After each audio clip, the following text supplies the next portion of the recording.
اچھا یہ مجھے تھوڑا سا سمجھائیں آپ کہ کشمیر کے مسئلے میں، کشمیر کا جو مسئلہ ہے اس میں آپ کا بڑا ایک فرم سٹینس ہے، اور آپ کہتے ہیں جناب کہ بھارت کے ساتھ تجارت میں پیش رفت پہ آپ کو تحفظات بھی ہیں، سٹینڈ بھی آپ نے فرم لیا ہوا ہے۔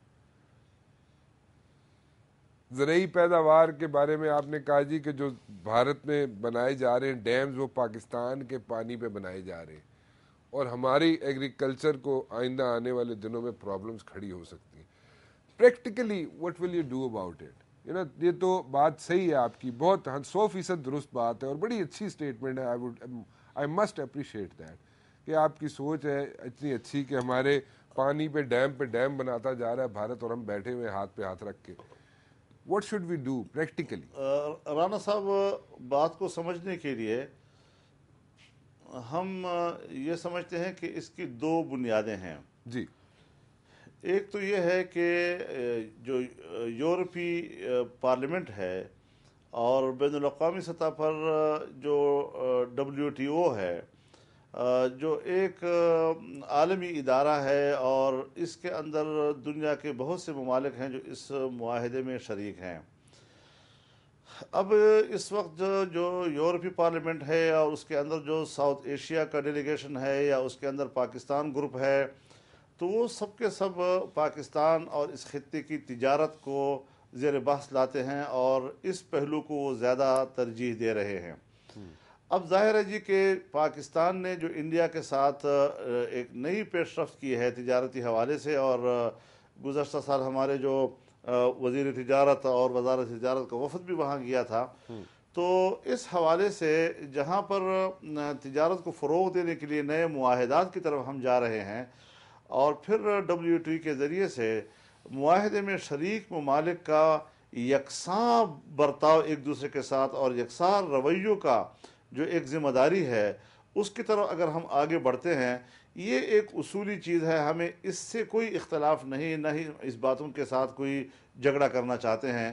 لیکن اب اسی کو سامنے رکھتے ہوئے کہ تجارتی معاہدات ہو رہے ہیں، اصولی طور پر ٹھیک ہے پڑوسی ملک کے ساتھ تجارت ہوتی ہے، ہر ایک فریق خود ذمہ دار ہے اس کا کہ وہ اپنے ملکی مفادات کو سامنے رکھ کر جو ہے تو وہ معاہدات کریں جی، اور اپنی معیشت کو اور معاشی مفادات کو سامنے رکھے۔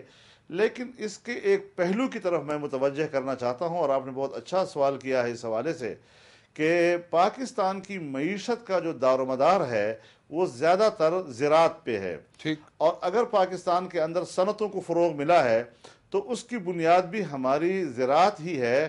اگر ہمارے ملک کے اندر کپاس ہے تو کپڑے کا کارخانہ ہے، اگر گنا ہے تو پھر اس کے بعد ہمارے پاس ہمارے پاس شوگر ملے ہیں، اور اس طرح جو یونٹس بنتے ہیں تو کہیں نہ کہیں ایک زراعت کا اس میں ایک کردار ہوتا ہے۔ اب اگر پاکستان کی طرف آنے والی دریاؤں کے اوپر انڈیا ڈیم باندھتا ہے اور ڈیم تعمیر کرنے کے بعد وہ پانی ہمارا جو ہے رک جاتا ہے، تو جب زرعی بحران پیدا ہوگا تو پھر صنعتی بحران بھی پیدا ہوگا، پاکستان کی مجموعی پیداواری صلاحیت متاثر ہوگی، اور پھر آپ کا انحصار جو ہے وہ تجارت پہ ہوگا، اور انڈیا ظاہر ہے اس صورت میں پھر اپنے شرائط پر آپ کے ساتھ تجارتی معاہدے کرے گا، اور اس طرح پاکستان جو ہے وہ بلیک میل ہوتا رہے گا۔ تو یہ جو ایک پہلو ہے تو اس پر ہم متوجہ کرنا چاہتے ہیں عالمی برادری کو بھی، WTO کو بھی، کہ انڈیا پر دباؤ ڈالیں، تدارک کرے اس بات کا کہ وہ پاکستان کے پانی کو نہ روکے، پاکستان کی زرعی مستقبل کو محفوظ بنانے کے لیے وہ اقدامات کریں جی۔ اچھا کیسے پریکٹیکلی کیا کرنا چاہیے؟ آپ نے بالکل بڑا اچھا انالیسس کیا مولانا صاحب، بالکل ٹھیک کہا آپ نے کہ جب ہمارے ایگریکلچر بالکل فارغ ہو جائے گا تو پھر اس میں انڈیا جب تجارت پہ آئے گا تو اپنی ٹرمز اینڈ کنڈیشن پہ کرے گا اور ڈکٹیٹ کرے گا ہمیں۔ بالکل ٹھیک انالیسس ہے آپ کا۔ So what should we do? There are no dams, there is no strategy as such جو ہمیں اپیرنٹلی نظر آتی ہو، so how should we go about اس اٹ؟ کے لیے پولیٹیکل اسٹیٹمنٹس تو کافی نہیں ہوں گی۔ اس کے لیے میں ذاتی طور پر بھی چاہتا ہوں جی کہ جو پاکستان کے اندر یورپی یونین کا ڈپلومیٹک کور ہے، جی جی اس سے میں بات کروں اور ان کو اس کی طرف متوجہ کروں اس کے لیے میں یہ بھی چاہوں گا کہ میں ملک کی جو وزارت تجارت ہے وہ بھی اس کو بھی اس طرف متوجہ کروں، اور پانی کے اوپر جو ہمارے ادارے کام کر رہے ہیں، گو کہ میں اب یہ شاید یہ فورم اب اتنے لمبے چوڑے بحث کا گنجائش نہیں ہے کہ اس میں ہماری ارسا کی کیا کیا کوتاہیاں ہیں، اور پانی کے حوالے سے جو لوگ ذمہ دار ہیں انہوں نے ماضی میں کیا کیا کوتاہیاں کر کے انڈیا کو ڈیم تعمیر کرانے کے مواقع مہیا کیے۔ تاہم اگر ماضی میں کوتاہیاں ہوئی ہیں تو اس کا یہ معنی نہیں کہ مستقبل کے لیے ہم اس کا تدارک نہ کریں جی۔ So, you would like to talk to Mia Nawaz Sharif also, President, Prime Minister also on this particular issue جی؟ جی ظاہر ہے جی، ابھی تو میں نے دیکھیے آپ کی وساطت سے جی ایک پیغام جو ہے وہ عوام کے نوٹس میں دے دیا ہے، اور اس کو ہمارے سیاستدان بھی نوٹ کریں۔ اس کے لیے میں ذاتی طور پر بھی رابطے کروں گا، مختلف فورم پر بھی میں یہ باتیں لانا چاہوں گا تاکہ اس کی طرف ذرا لوگ متوجہ ہو جائیں، اور پھر ماہرین ہمیں سمجھائیں گے کہ ہماری اس تجزیے میں کتنی منطق ہے، کتنا اس کے اندر وزن ہے۔ ماہرین کی بھی ہم اس سلسلے میں ظاہر ہے کہ رائے لیں گے، اور وہ بھی ہمیں بتائیں گے کہ اس حوالے سے ہماری رائے میں کوئی وزن ہے یا نہیں ہے۔ ویسے مولانا صاحب مجھے پتہ نہیں اس بات پہ کتنی ڈانٹ پٹے گی یا کتنا میرے پہ تنقید ہوگی، لیکن میرے خیال میں آپ یوسف رضا گیلانی صاحب سے بہتر وزیر اعظم بن سکتے ہیں، کم از کم آپ کی سوچ تو پازیٹیو ہے۔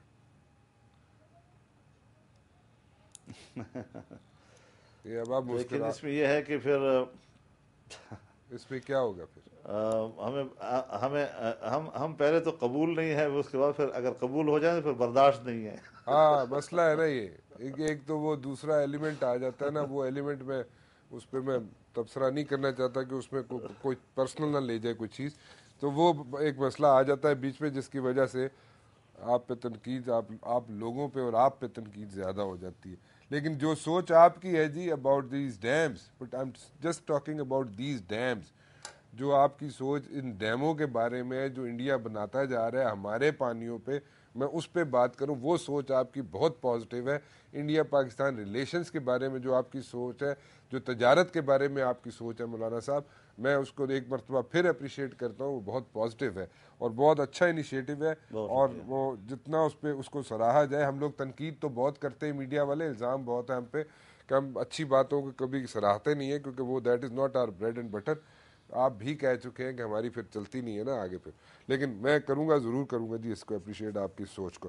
ذرا سینٹ کی طرف آ جائیں، ذرا سینٹ پہ اسحاق ڈار صاحب کو آپ نے جناب اپنا گھوڑا بنا دیا اور آپ نے بڑی ان کو جناب حمایت شاید کر دی، اور یہ کیا کوئی نیا اتحاد بننے جا رہا ہے مسلم لیگ نون کے ساتھ، یا کیا چکر کے اندر خانے میں کیا ہو رہا ہے؟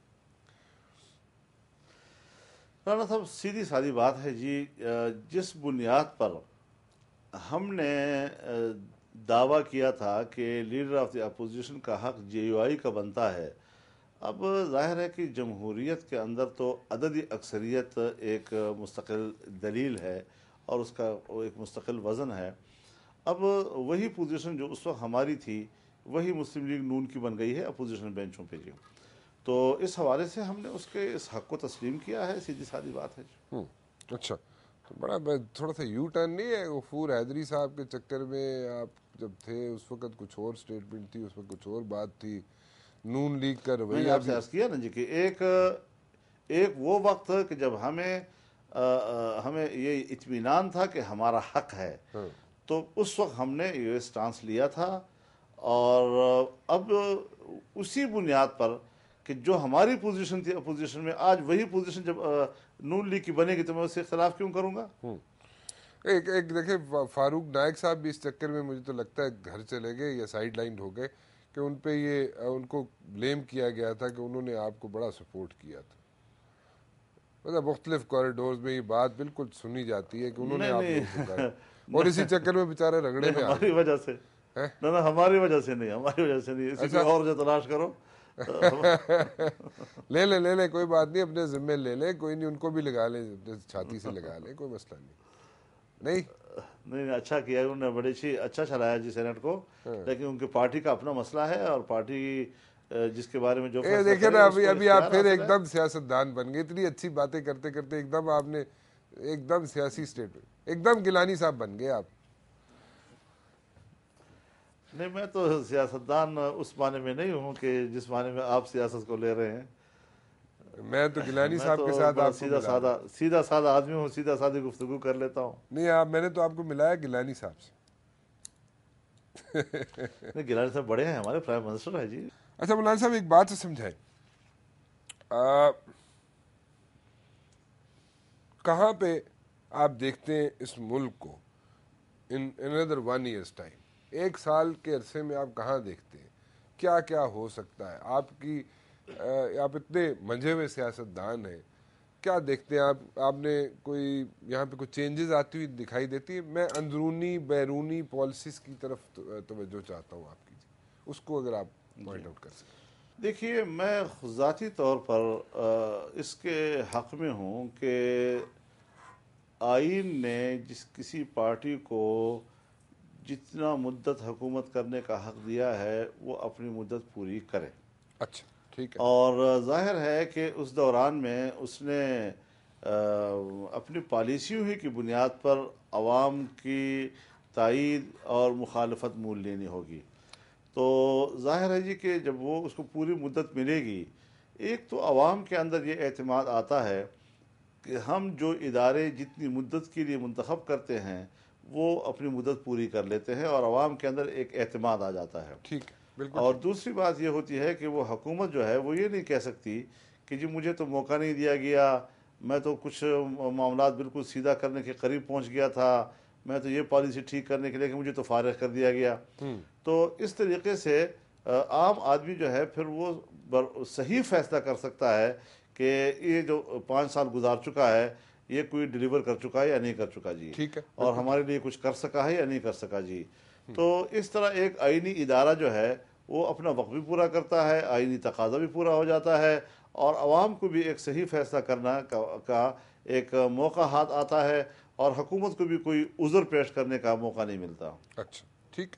سو what are you trying to say over here is کہ اپنا ٹرم جو ہے حکومت کو پورا کرنا چاہیے ان ون وے اور دی ادر. حکومت پوری کرے یا پارلیمنٹ پوری کرے, لیکن ایک نظام چلنا چاہیے. اور نظام چلتا رہے, جو ایک ٹائم ہے 5 سال کا جو دیا گیا ہے حکومت کرنے کا یا پارلیمنٹ کو دیا, وہ اپنا ٹائم پورا ہونا چاہیے اس کا, تاکہ کل کو کوئی سمپتھی ووٹ نہ لے سکیں یا کوئی ایکسکیوز نہ بنا سکیں کہ جی ہمارا ٹائم پورا نہیں ہوا تھا اور ہمیں پہلے نکال دیا گیا. تو وہ ٹائم پورا ہونا چاہیے. یہی بات ہوئی نا مولانا صاحب؟ صحیح جی. اچھا, یہ بھی ہے, اور دوسرا عوام میں ایک اعتماد آتا ہے کہ میرے بنائے ہوئے اداروں کو روز روز کوئی توڑتا نہیں ہے, اپنی مدت پوری کر لیتا ہے. بالکل ٹھیک ہے, بالکل ٹھیک ہے. ایم ایم اے کیا بحال ہو سکے گی الیکشن اگر اس سال ہوتے ہیں یا اگلے سال ہوتے ہیں؟ اس سال تو خیر اب کوئی امید نہیں ہے, اگلے سال ہی ہو سکتے ہیں, اور اگلے سال بھی ٹائم پہ نہیں, مقررہ وقت پہ نہیں ہو سکتا ہے, 2-3 مہینے آگے چلے جائیں. تو کیا اس وقت تک ایم ایم اے بحال ہو جائے گی مولانا صاحب؟ ہماری نظر میں تو ایم ایم اے کے بحالی میں کوئی رکاوٹ نہیں ہے, تاہم جو صورتحال ہے کہ ابھی تک کیوں بحال نہیں ہو رہی, تو اس کے لیے رابطے بھی موجود ہیں. لیکن اتنی بات ضرور آپ کی وساطت سے میں کہہ دینا چاہتا ہوں کہ جتنا جتنا وقت گزرتا جا رہا ہے اتنا اتنا پھر ایم ایم اے کی افادیت اور اس کی اہمیت بھی کم ہوتی چلی جائے گی. ضروری ہے کہ اس کو اہمیت دی جائے اور جلد از جلد اس حوالے سے کوئی حتمی فیصلہ سامنے آ جائے. بڑی اچھی بات ہے, آپ نے صحیح کہا کہ کوئی جماعت اسلامی کوئی لفٹ شفٹ نہیں کرا رہی یا کچھ اور مسئلہ ہے؟ میں اس سے تھوڑا احتراز کروں گا, کیونکہ جب کچھ جماعتیں رابطے میں رہتی ہیں, بات چیت کر رہی ہوتی ہیں, اور پھر میڈیا میں اس حوالے سے ہم تنقید وغیرہ شروع کر دیتے ہیں, جی جی, تو پھر وہ رابطے ذرا متاثر ہوتے ہیں. گڑبڑ ہو جاتی ہے. اس لیے بجائے اس کے کہ ہم ایک دوسرے کو مورد الزام ٹھہرائیں, کیوں نہ ہم ان کوششوں کو جاری رکھیں کہ ہم سمجھیں کہ بھئی یہ ایم ایم اے جو ہے بحال ہو جائے. ٹھیک, بالکل ٹھیک ہے. ٹھیک. اچھا, یہ نواز شریف سے ذرا تھوڑا سا آج کل جو اسکینڈل آیا ہوا ہے سامنے, یہ اس پہ ذرا اس پہ تھوڑی سی بات کر لیں جی. یونس حبیب کہتے ہیں جی کہ نواز شریف کی مخالفت میں مولویوں کو سامنے کھڑا کیا, پیسے بھی دیے گئے. کیا کہیں گے اس پہ آپ؟ کس مولوی کو آگے کھڑا کیا گیا؟ یہ انہوں نے انہوں نے سب مولویوں کو لائن پہ لگا دیا، یونس حبیب صاحب نے. انہوں نے کہا جی نواز شریف کی مخالفت میں مولویوں کو سامنے کھڑا کیا، پیسے بھی دیے گئے. ہمیں تو بابا اس حوالے سے کچھ پتہ نہیں ہے، اور ہم ایسے مولوی ہیں بھی نہیں کہ مولویوں کے اندر چھپ سکیں. سب جمعیت علماء کے جو پارلیمنٹیرین ہیں وہ پبلک ان کو جانتی ہے، پبلک کے نوٹس میں ہے. اور جمعیت علماء اسلام کے بارے میں کسی ایک مرحلہ میں بھی اگر کوئی اس طرح کا سیکنڈل سامنے آیا ہے تو جمعیت پر کسی قسم کا کوئی الزام سامنے نہیں آ سکا ہے. تو اس حوالے سے چونکہ ہم لا تعلق رہے ہیں، اور پھر جب کیس ایک دفعہ کورٹ میں ہے تو میرے خیال میں کورٹ کو فیصلہ کرنے دیجیے، جو بھی فیصلہ کرے گا ہم سمجھتے ہیں کہ وہ حقائق کی بنیاد پر ہوگا. چلے، آپ کے خیال میں یونس حبیب کتنا سچ یا جھوٹ بول رہے ہوں گے؟ میں نہیں جانتا اس شخصیت کو جی، مجھے تو کوئی تعارف نہیں ہے ان سے، اور نہ میں اس کے پس منظر کو جانتا ہوں. اب یہ ساری چیزیں جو لوگ ان کو جانتے ہیں، جن کا ان کے ساتھ معاملات ہوئے ہیں، وہی کہہ سکتے ہیں کہ یہ سچ بول رہا ہے یا غلط بول رہا ہے. ٹھیک ہے، ٹھیک ہے. لیکن ایک بات ہے رانا صاحب، میں ایک گزارش کروں آپ سے، جی اور ایک سنجیدہ عمل ہے. ہمارے ملک میں جب تک ملک کا معاشی نظام ٹھیک نہیں ہوگا، مینجمنٹ صحیح نہیں ہوگی، معاشی پالیسی مستحکم نہیں ہوگی، یہ جو ایک دوسرے کو مورد الزام ٹھہرانا، یہ کبھی بھی کرپشن کے مسئلے کا حل نہیں ہے. اور یہ جو بعض دفعہ کچھ چیزیں، چونکہ جس زمانے میں یہ واقعہ ہوا تھا اس زمانے میں یہ چیزیں پبلک کے نوٹس میں آئیں، اور چونکہ عوام کے نوٹس میں ہوتی ہیں تو پھر موقع بموقع کسی نہ کسی وقت پر وہی چیزیں دوبارہ اٹھتی رہتی ہیں. چونکہ عوام کو پتہ ہوتا ہے اور وہ اس نام سے اور اس عنوان سے واقف ہوتے ہیں، تو اس حوالے سے موقع بموقع وہی چیزیں پھر دوبارہ سر اٹھاتی ہیں. لیکن مجھے پورا اطمینان ہے کہ ان چیزوں سے کچھ حاصل تو نہیں ہوگا. کچھ دن کے لیے بحث چلتی رہے گی، میڈیا میں بھی چلتی رہے گی، اور لوگوں کی دلچسپی کا سبب بھی بنے گا، لیکن اس سے نہ تو کوئی کیفر کردار تک پہنچا ہے آج تک، اور نہ ہی اس سے کوئی ملکی معاشی پالیسیاں اس بنیاد پر بنی ہیں. میں سمجھتا ہوں کہ ہمیں ملک کے مستقبل کی طرف دیکھنا چاہیے، اور ہم تجربہ کر چکے ہیں کہ جتنا بھی ہم ماضی کو پیٹتے رہتے ہیں، ماضی کو پیٹنے سے کبھی بھی ہمارا مسئلہ آج تک تو حل نہیں ہوا. اب دوبارہ ہم وہی کام کر رہے ہیں. کس طرح ہمارا مستقبل حل ہوگا؟ لوگ کہتے ہیں جی آپ تحفظ دے رہے ہیں، آپ بچانا چاہتے ہیں. بابا ہم کسی کو نہیں بچانا چاہتے، لیکن ماضی سے لے کر آج تک، اور جب سے یہ سوالات اٹھے ہیں، کیا اس کے ملکی معیشت کو مستحکم اور اس کو مضبوط بنانے کے لیے کوئی پالیسی بھی بنی ہے، یا ہم بس ایک دوسرے کو کالا کرتے رہیں اور اسی پہ گزارا کرتے رہیں کہ ہم بڑے حق گو ہیں اور دوسرا جو ہے وہ چور ہے؟ تو یہ چیز جو ہے، یہ رجحانات جو ملک کے اندر ہے اور ہماری سیاست کے اندر، یہ کوئی صحت مند رجحانات نہیں ہیں، صحت مند روایات نہیں بن پا رہی ہے، اور اس کا ملکی نظام پر کوئی اثرات جس سے کہ قوم کو کچھ فائدہ پہنچے مرتب نہیں ہوئے. مولانا صاحب بڑی اچھی بات کی آپ نے، بڑی اچھی پازیٹیو باتیں آپ کر رہے ہیں، بڑی پازیٹیو سوچ بھی رکھتے ہیں. کئی جو ایشوز ہیں ان پہ آپ کی بڑی پازیٹیو اپروچ ہے، اس پہ بڑی پازیٹیو سوچ ہے ان پہ. ایک جاتے جاتے ایک آخری سوال کرنا چاہوں گا آپ سے. ان دا کوریڈورز آف پاور، وہاں پہ آج کل یہ خاموشی سے چہم گوئیاں ہو رہی ہیں، اور وہ یہ ہیں کہ الیکشن کے بعد کے بھی 5 سال انہی کے ہیں. کتنا اتفاق کرتے ہیں اس بات پہ آپ؟ نہیں، یہ کہنا تو میرے خیال میں کوئی حقیقت پسندانہ نہیں ہوگا. اب یہ ٹھیک ہے کہ پارلیمنٹ کے ایک ادارے میں ان کی اکثریت آ گئی ہے، لیکن اکثریت اتحاد کی بنیاد پر ہے. اگر اتحاد نہیں ہے تو پھر پارٹی کی اکثریت نہیں ہے. تو اتحاد ظاہر ہے جی کہ دائمی نہیں ہوتے، وقت کے ساتھ ساتھ اس میں تبدیلیاں آتی رہتی ہیں. تو اب یہ کہ قومی اسمبلی میں بھی انہی کی اکثریت برقرار رہے گی، یہ کوئی حتمی بات نہیں ہے. بہت بہت شکریہ ہم سے بات کرنے کا مولانا صاحب، بہت بہت آپ کا شکریہ. I am really thankful you join me on my show today. بہت بہت شکریہ آپ کا مولانا صاحب. مولانا فضل الرحمان صاحب جی میرے ساتھ موجود تھے، اور کئی ایشوز پہ، جیسے کہ ڈیمز بن رہے ہیں انڈیا میں، ڈیم پہ ڈیم بنتے جا رہے ہیں انڈیا میں، ہمارا پانی روک کے بنتے جا رہے ہیں، اور تجارت ہونی چاہیے انڈیا کے ساتھ، نہیں ہونے چاہیے. خیر وہ ایک لمبی بحث ہے، میں اس میں نہیں جانا چاہتا. لیکن مولانا فضل الرحمان صاحب کی اس کم از کم ایشو پہ کہ پانی ہمارا جو روکا جا رہا ہے اور اس پہ ڈیمز بنائے جا رہے ہیں انڈیا میں، اس پہ ہمیں کچھ کرنا چاہیے. سوچ پہ میں ان کو اپریشیٹ کرتا ہوں جی، بڑی پازیٹیو سوچ ہے. رانا مبشر کو اجازت دیجیے، کل 8 بجے پھر حاضر ہوں گا. ٹل دین اللہ حافظ.